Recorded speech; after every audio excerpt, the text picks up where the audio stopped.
Right then, welcome to our new video all about the P&O Cruise Ship Iona. We're here today to talk to you about what we feel went really well and what we thoroughly enjoyed on the P&O Iona, and what we think could definitely be improved. Exactly that. So let's start with entertainment. So there's so many venues on Iona that you can go to have entertainment. It was really hard to pick. You really have to plan your time because there's so much available. Most definitely.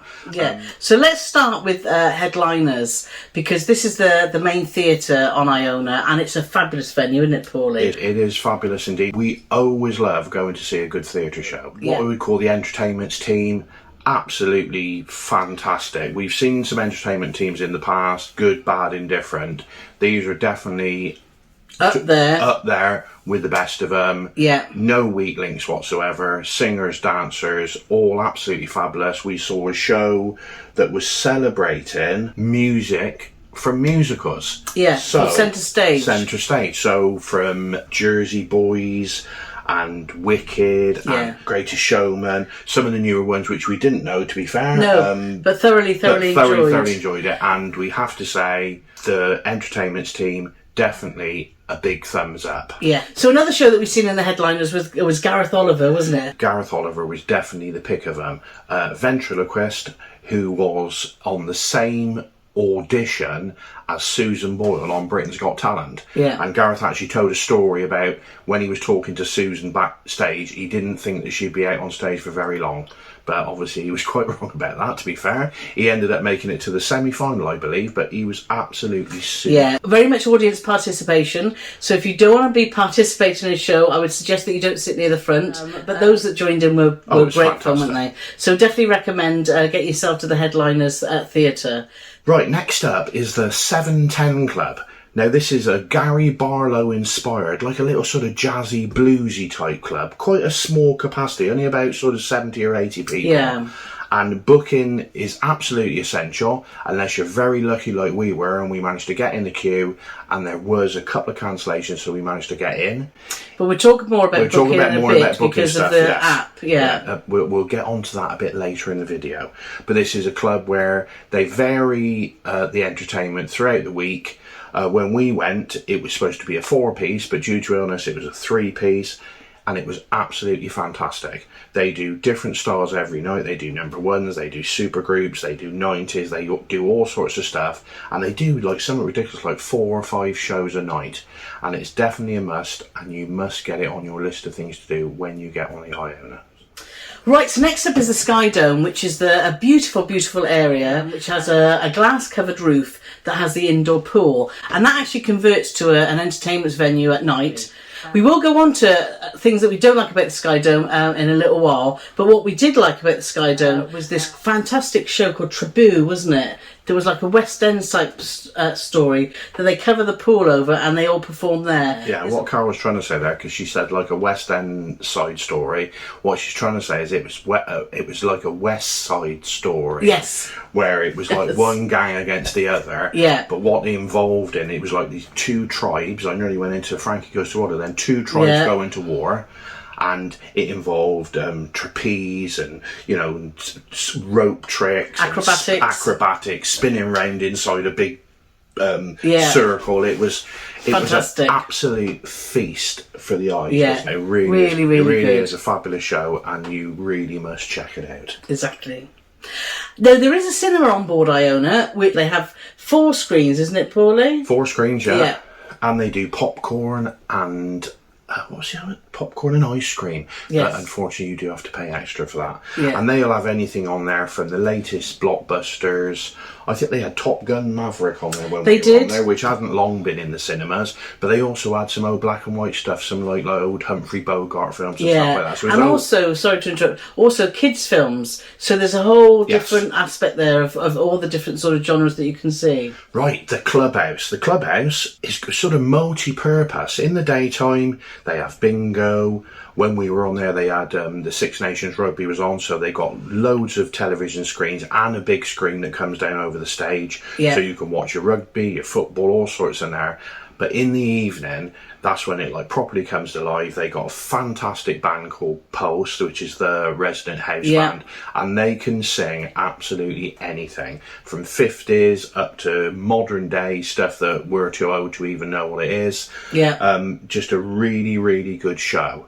What it also doubles as is some of the guest acts that appear in the theatre, they also do another stint in the clubhouse. Yes. And it's a totally different show from what they've done in the theatre. So if you miss them in the theatre, or even if you didn't miss them in the theatre, you get the second opportunity to go and watch one of the guest acts, which again, we went to see Gareth Oliver. Totally different show. Oh my god, it was just so funny. Our faces were aching when we walked out from there. We did have to queue to get in. It is a very family friendly lounge, isn't it? So lots of families get in there too. So, but a great venue right at the back of the ship. The atrium is the home to multiple venues. It's a great place to meet, and the floor to ceiling windows gives you unparalleled sea views. Though do be aware, you do get to see some very strange people there.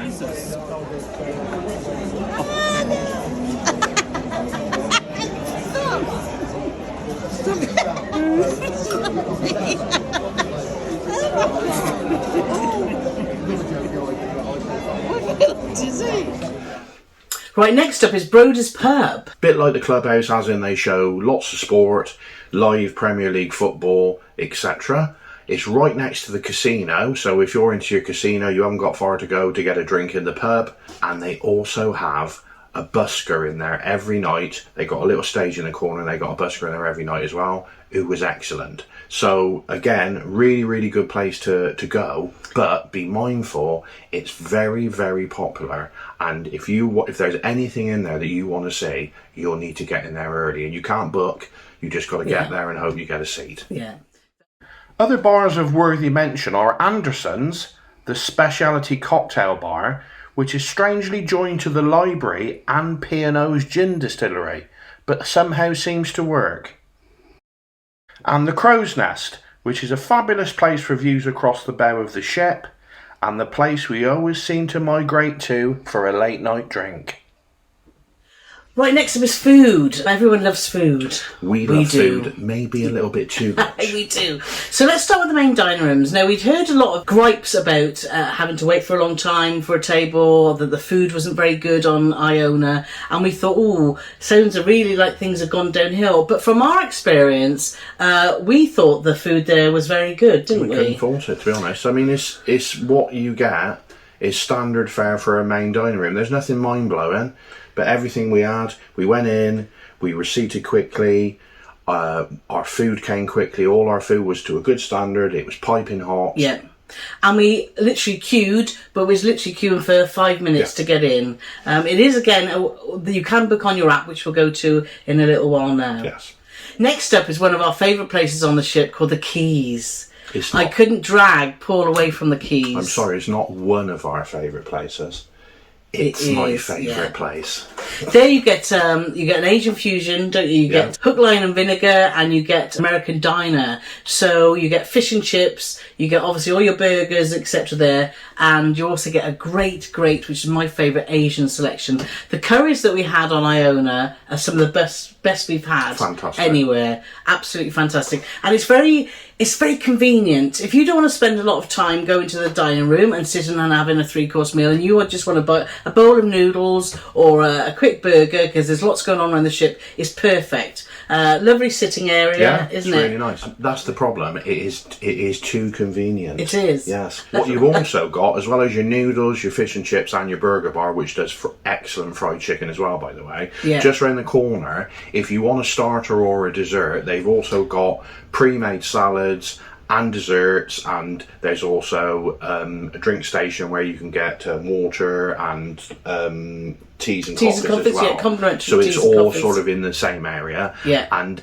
in the morning, they also double as a breakfast venue with each individual place doing different elements of breakfast. So you'll have one that's a bit of a pancake station, one more full English, one more sort of continentally meats and hams and that sort of stuff. Yeah, no, it's fantastic. Yeah. We just love the Keys. We love the Keys. Right, next up you'll find the Horizon Buffet. Was perfect for us actually for breakfast, wasn't it, Paulie? We went there quite a few times and we seemed to hit lucky that it wasn't too busy in there. It had a great selection of breakfast items. We also went there on an evening for the late night snacks, and it was bedlam, wasn't it? It was bedlam, but so a very different experience. But like Carole said, for breakfast, P&O definitely know, I don't sound like a Philistine, but P&O know how to cater to an Englishman when he wants. If you want your proper sausages, proper bacon, proper fried bread, black pudding, if you're into all that sort of stuff, you would love going to Horizons for your breakfast. Yes. If you're not into all that sort of stuff, they've got muffins and pastries and hams and cheeses and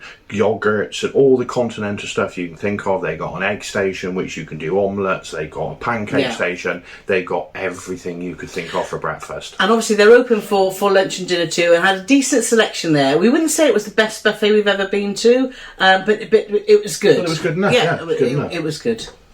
Next up you'll find in the Sky Dome Taste 360. Now this is a really good little cafe which we tend to head for when we go on embarkation because nobody really thinks to go there. So you can get there and get some fried chicken or a burger or something that's just going to tide you over until you have your main dinner. They do also have some random things there too, don't they? They do very random. They do pizza as well, incidentally. They do some nice pizza there. But when we went there, Carole said, have you seen the special of the day? And I said, well, we're going to have to try that. And it was reindeer balls. Now, I don't think it was reindeer balls. I think it was balls of reindeer meat. Anyway, I hope it was balls of reindeer meat. But it was quite... yeah, so they do some very different things there. Quite gamey, as I recall. Exactly. Yeah. So that's a great choice. Yeah. If the Keys are busy, the buffet's busy, and you don't want to go to the main dining room, then 360 is a good option. It's totally, because people on their first time on Iona, they definitely wouldn't know it was there because it is tucked away right in the corner. Exactly. Now, the other restaurant, and this is a speciality restaurant that we thoroughly enjoyed, was the Epicurean. We went there for a fantastic meal, and it was that, wasn't it? It was absolutely superb. You be mindful that you have to allow a good 2.5 hours for this experience because there's so many courses. But as you can see here, the food and the service, which was... we couldn't fault the service. And service is something we're going to come on to in our what could be improved section. But in the Epicurean, it was just perfect. Exactly. And it wasn't a meal. It was an event, wasn't it? It was an event. It was just like it was like a night. It was like a night at the theatre. You went in there. The staff come out. They're friendly. They introduce themselves. They tell you exactly what's going to happen throughout the evening. Yeah. Their knowledge of everything you're eating is fantastic. The food is fantastic. And for £30 a head, which is the cost that, at this time of filming, we thought we really had our money's worth. It was fabulous. Yeah, it really was. So make sure if you do want the Epicurean, we booked it actually before we got on the ship, so we would advise that you do that too because it's very, very popular. Right then, so the next place that we absolutely loved was the Keel and Cow. Now, it's a specialty restaurant, but instead of paying a cover charge like you did for Epicurean, you actually pay per dish, which we loved that concept because then you could just go in, just buy a starter or a dessert or go in and have a main meal like we did. It's a fantastic idea, and they do lunch all the way through to dinner. That's what we love about it, because if you're with a group, it's not guaranteed that everybody will be at the same level of hungriness. And if you go to Epicurean, whether you're hungry, whether you're not, it's $30. It's £30. Dollars? Yeah, sorry, it's £30. Whereas you go to the Keel and Cow, and you can have anything from, you could have a starter that they start about £3 or £4. I had a fantastic steak pie when I was in there, which was about £6 something. They do this monster burger. Yeah, the pie. The Prime Minister or something. Prime Minister burger. Right up to a massive T-bone steak, which is still about £20. So there's something there for everybody. Also, we had a starter of, they do this like a melted. It's not a camembert because it's an English cheese, but it's like the baked cheese that you then dip your bread in, and that is an absolute banger. You've got to try that. It's delicious. Yeah. So yeah, Keen and Cow, can't fault it. Thought it was fabulous. Exactly. Due to time constraints, we didn't make it to Sindhu or the Glass House. But here are the menus for both to give you some idea of the food that you can enjoy there.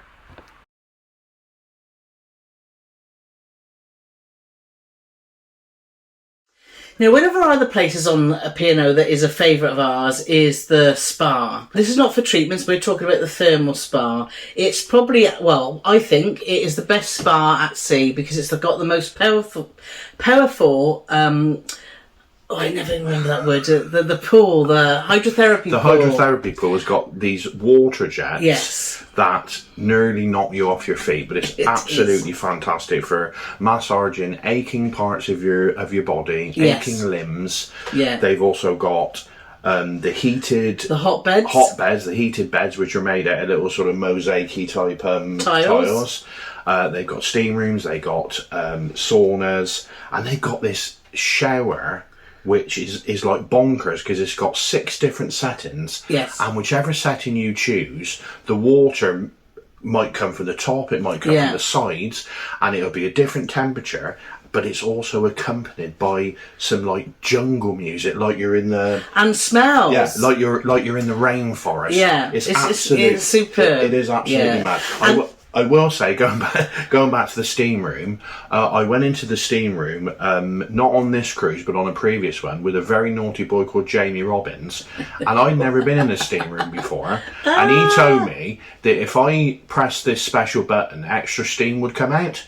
So I pressed this special button, which he then started laughing, and then about 5 seconds later, a man came bursting in asking if we were okay, because Jamie had encouraged me to press the emergency alarm. If you wanted Jamie, travel blog Jamie, I'm sure that if you've been watching P&O stuff, you'll have come across Travel. But he's a great friend of ours. He's a naughty boy.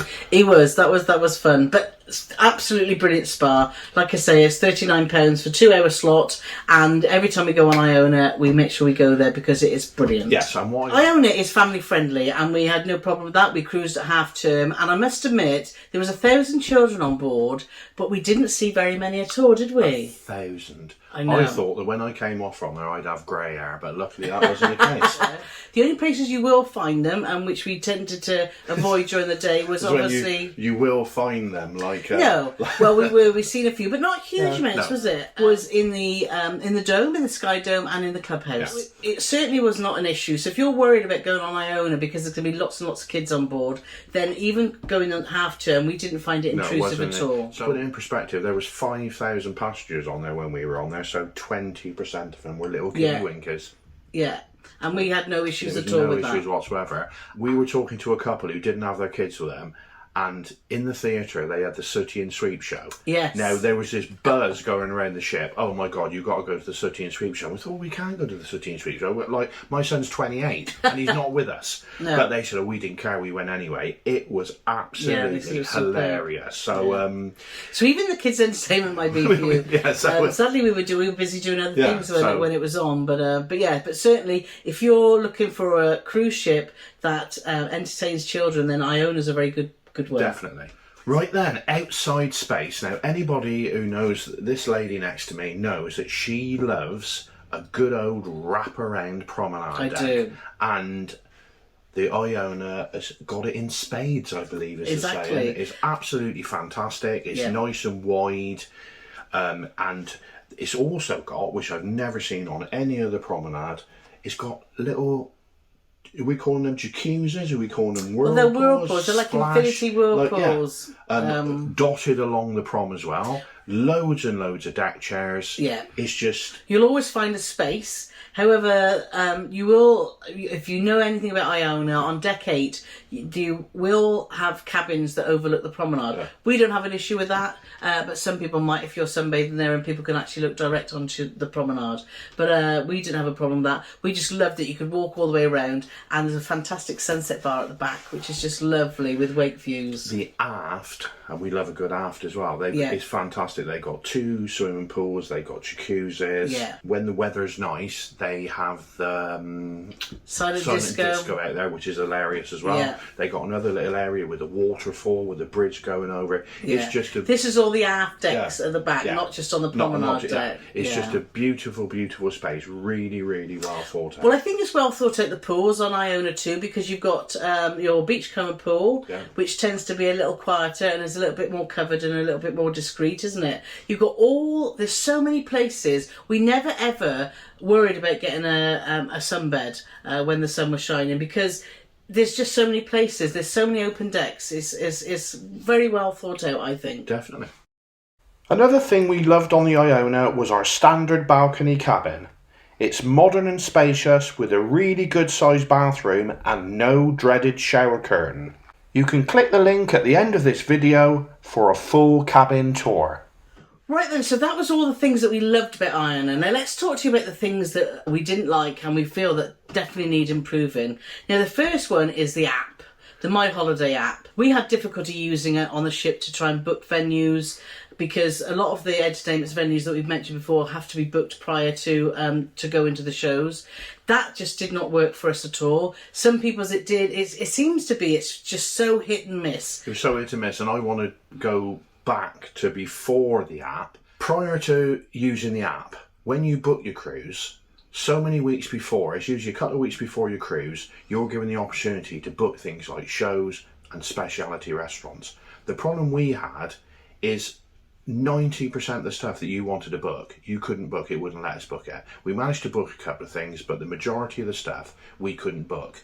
So when we got on, we're then at the mercy of the app, which was poor at best, to try and book stuff. Now, one thing we did find is you will go onto the app and you say, well, I'd like to go to the Keel and Cow. And it say, oh, you're in a waiting list. You can go on a waiting list. There's currently 35 people in front of you. And it's like, oh, okay. So why don't we just stroll up there? So we stroll up to the Keel and Cow, and there's about 4 people in there eating. So we go up to the lectern where Maitre D is, front of house man. Oh, have you got any availability? Yeah, come straight in. And I said, well, you know there's 35 people on the wait list. He said, and he's just like, app. So I think the lesson learned there... The lesson learned is, don't be discouraged by the app. The app is rubbish. It's currently rubbish as we're talking to you now. Hopefully it will improve. But don't be discouraged by it, because we had a situation with the Keel and Cow, and we had another situation with the theatre where we just went up, and there's always going to be somebody at the theatre door or front of house at the restaurants. Yeah. And they will be able to tell you the true situation with who's in there, who's waiting to go in there, etc., etc. Yeah. But yes, the app is pants, and unfortunately so is the Wi-Fi, because lots of our friends, our first Iona experience, we went about 2 years ago, the Wi-Fi was just terrible, not fit for use, so they refunded us. This time we didn't even bother to buy it, but there was about 10 of our blogging friends on there. They all purchased it, and they all said it was a waste of time. Yeah, hit and miss again. So very, very hit and miss. But I do want to say, and this isn't a get out of jail free card for P&O, virtually every cruise we've gone on that's got an app or has got Wi-Fi, this isn't just unique to P&O. Yeah, it's not an isolated, it just seems to be a big bug in the works that no cruise line seems to have managed to get over. But, but I think the lesson that we learned was straight away was just go and speak to a human, and we got to everything that we wanted to. We did, But make sure you have a plan at the beginning of your trip so you know what you need to do by looking at the programme and having because if you don't plan it, you will miss out. But we thought, these are the 5 things that we definitely want to do, and we went and got it sorted, no issues at all. So let's talk about some of the entertainment issues that we felt Iona has on board. One show that we went to in the Dome was the most bizarre thing we've ever seen, wasn't it? I'm still trying to work it out now. It's called Rise, which is again another aerial show, like Tribou is an aerial show, but this is just like strange. It's just weird, and I've never taken psychedelic drugs. But I can only imagine watching Rise, this is what it must be like. There's this giant bird walking around, like pecking at stuff that comes out of this massive egg. There's people going up and down ropes for no apparent reason. It's just, when it's all over, we just looked at each other and we were talking like, what has just happened? Yeah. It The is costumes just- were fantastic, but we had no idea what was going on. And the scary thing is, I don't think they did either. No. So, Which was a shame, really, because, Yeah. like I say, we've talked about Taboo. They've had some fantastic shows in there. The other thing that the Sky Dome struggles with is acoustics. Now, if you're going to watch a vocal group, and we did it a couple of times, Yeah. didn't we? Somehow it just doesn't sound right. because it's a massive area inside a dome, it's just virtually impossible to get decent acoustics. And Yeah. the problem is, if you're downstairs listening to it and you think it sounds bad, you go upstairs, it is absolutely awful. Yeah. And I feel bad for, if you, like, we saw a band not in the Sky Dome, and then after... In the clubhouse. That was superb. And then we saw them in the Sky Dome. And if we hadn't seen him in the clubhouse first, we wouldn't have bothered to go to see him ever again. So we thought, fair play, they are rubbish. Yeah, so I just don't think they can get the sound but right. it wasn't. And they're all looking at the sound engineers and they've got their iPads Yeah. out and they're pressing. But it's just I just really... think it's a Yeah. difficult place to get right. Yes, and at the moment, we don't think they've got it right. No, they definitely haven't got it right. So, but yeah. hopefully they can sort it out because they have some great acts in there. But They it's do. It's just an assault to your ear holes, unfortunately. It is. Now, the other place that we love a lot of the time is Brody's, but this time we were on, there was a few things that we didn't like at all. We love to do a quiz.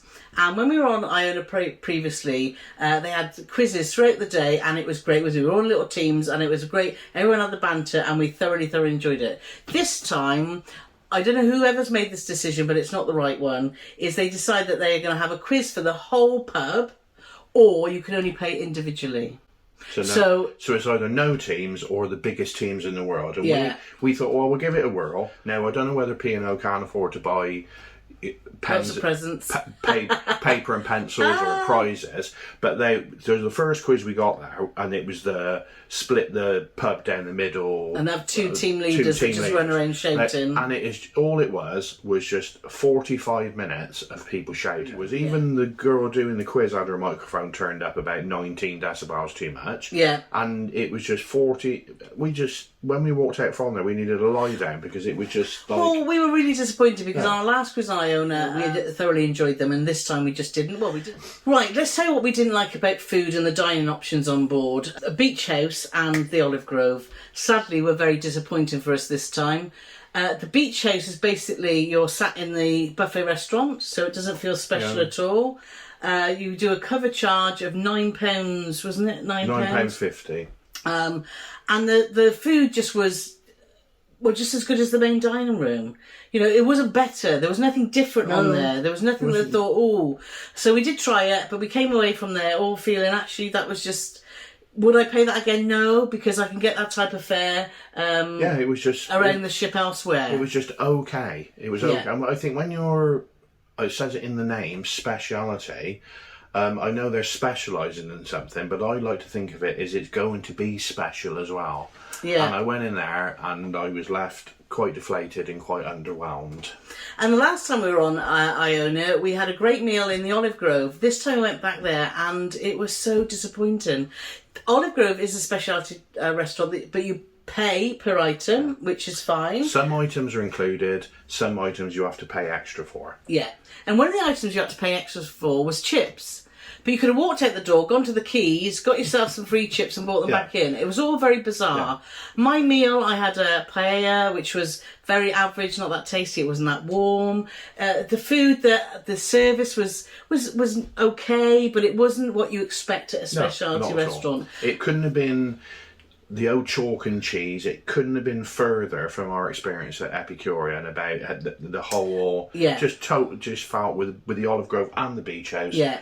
Very underwhelmed. Totally underwhelmed and quite deflated. Right, the other disappointment with food is if you book the Limelight Club, that's a cost option and it's about £30 now. It was 25 on our previous cruise. It's gone up to 30 now, and you'll see a specialist act. There was Lavoie on there the first time, and this time it was Lee Mead. And we haven't got an issue at all about the acts they've got on there because we had a fantastic time. But what we have got an issue with is it's the same menu now as it was 18 months ago, and even 18 months ago it wasn't very good. And just to give you an example, one of the starters, I don't know how you do your mushrooms at home, but if you've got like a real woody old stalk in your mushroom, now I would usually take that out and throw it away. Now I realise now I've been missing a trick, because P&O actually serve those stalks to you as a meal. As a starter, on a plate. Mushroom stalks. Yeah. I mean, that is supposed to be a 3-course speciality meal to go with the show, and I just think it was just a bit embarrassing. And it's just a bit different. It's certainly not Paul's thing. I think the dining experience is it was such a long, protracted event, and really all we wanted to go to the Limelight Club really was for to watch the act. Yeah. So for us, the Limelight doesn't need the food. It just needs to go and see a fantastic act, which they do have some brilliant acts on P&O. But if you like eating mushroom stalks, I'd love to hear your thoughts. You know, is that the sort of thing you have at home? In the comments, that'd be great. So while we're talking about food, let's just talk about room service, because you used to be able to get your breakfast delivered free to your cabin on P&O, but that's no longer the case. They now charge £2.50. They still charge per item for everything else.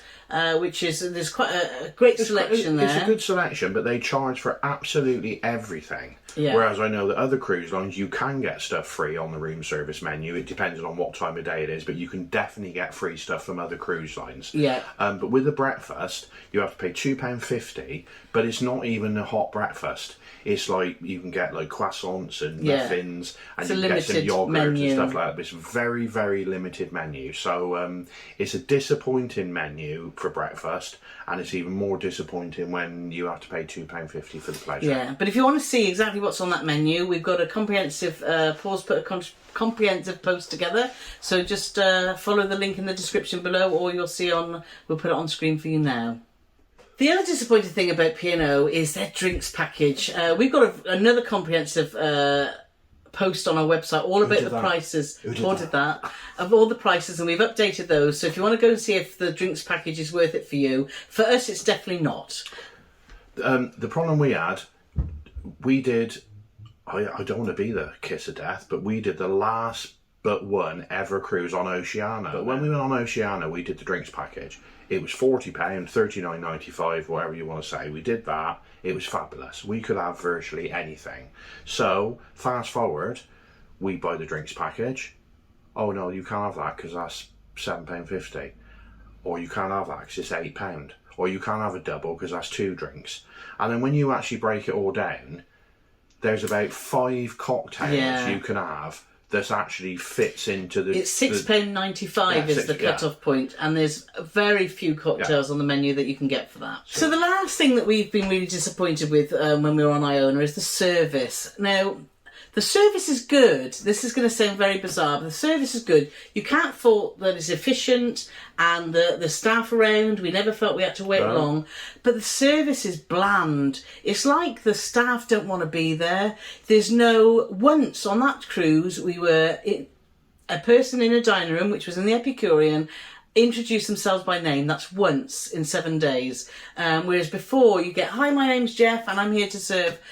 You get none of that. You get no banter. You get no interaction unless you actually initiate that and start having a conversation, and then they warm up and then they start to smile. But it's the staff just do not smile. You had to, like Carole said, you had to sort of force it out of them. And we love, you go into a dining room, oh yeah, I'm Jeff and this is my mate Brian or whatever, and they're looking after you and they ask you what you've been up to today, and and do you want some water, and they get to know that sort of stuff. There was none of that. It was that was a perfect perfect it was efficient, and everything arrived on time, so we couldn't afford it that way. It was just there was no personality. It wasn't like they came out with their thumb in your soup or anything like that. It was good, and some people might like that because they don't want the interaction. But we love talking to people. Does anybody like bland service and no smiles? I don't know. Some people just don't want to engage with people, do they? They want to keep themselves. Yeah. We like to chat to everyone. So for us, having a waiter that you get to know or you see when they should be away, but there's none of that. Even the barman that you've seen regularly, there was none of that. warmth. No. I think that's what it was just cold and bland. Yeah. Which is such a shame because the service actually was good. It was cold and clinical. Yeah. Yeah. Right, overall verdict. Those, the could do better things for us definitely is not a deal breaker. No. There was more than enough good things on the Iona that would make us definitely want to book again. Exactly. But, like you said, just a few. All we want to do is give a balanced and fair review. Yeah. Of our experience. And we feel that's what we've done. We'd Yeah. love to know your thoughts. I'm sure we're going to get them. Do let us know in the comments what you really liked on Iona and what you didn't. But no, Iona for us it's a beautiful ship. It's got some great venues. You can get some great food and you can get some great entertainment. And if you want to know about the cabins, we've stayed in a few cabins now, haven't we, on Iona with friends and family. So make sure you check out. I've got a post on our website all about the cabins, but I'm going to put a link here now where you can see where you can get a big balcony for a standard balcony price. So make sure you watch that video now.